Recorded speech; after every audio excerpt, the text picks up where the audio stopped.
National stock market వాళ్ళు కూడా జై బాలయ్య అంటున్నారు కదా. తొట్ట తొలసూరి మన సౌత్ ఇండియా హీరో తోటి, అది కూడా మన నందమూరి నటసింహం బాలయ్య సార్ తోటి స్టాక్ ఎక్స్చేంజ్ల బెల్లు కొట్టించారు స్టాక్ ఎక్స్చేంజ్ వాళ్ళు. సూటు బూట్ వేసుకొని పోయిన సమరసింహారెడ్డిని గలమకానే ఎదుర్కొని లోపలి తీసుకపోయారు. ఇక ట్రేడింగ్ బెల్లును పూలతోటి సింగారిచ్చి బాలయ్య సార్ తోటి ఠంగు ఠంగు అని కొట్టించారు ఇట్లా.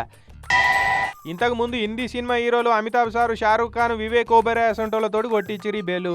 సౌత్ ఇండియా నుంచి పోయి స్టాక్ ఎక్స్చేంజ్ల బెల్లు కొట్టి సింహగర్జన చేసిన ఘనత మన లెజెండ్ బాలయ్య సార్దే. ఇక స్టాక్ ఎక్స్చేంజ్ అంతా కలదిరిగి చూపించిరు. ఇక ఆడ పెట్టిన బుల్లు బేరు బొమ్మలను పట్టి పట్టి చూసిండు సారు. కొమ్ములు పట్టుకొని అఖండ సినిమాల ఎద్దు కొమ్ములంచిన సీను యాదికి తెచ్చుకున్నట్టున్నాడు. ఇక నందమూరి నటసింహం బెల్లు కొట్టంగానే సెన్సెక్స్ అఖండ స్టైల్ ఆకాశాన్ని తాకింది పోరి. స్టాక్ ట్రేడర్స్ అందరూ కూడా జై బాలయ్య అని ట్రేడింగ్ చేసినట్టున్నారు. అందుకే నిన్న స్టాక్ మార్కెట్లు జరంత మంచి లాభాలతోటే బయటపడ్డాయి. బుల్బుల్ అని సారే గంట కొట్టినాక బుల్లు మార్కెట్కి ఫుల్ లాభాలు రాకుండా ఎట్లుంటాయి.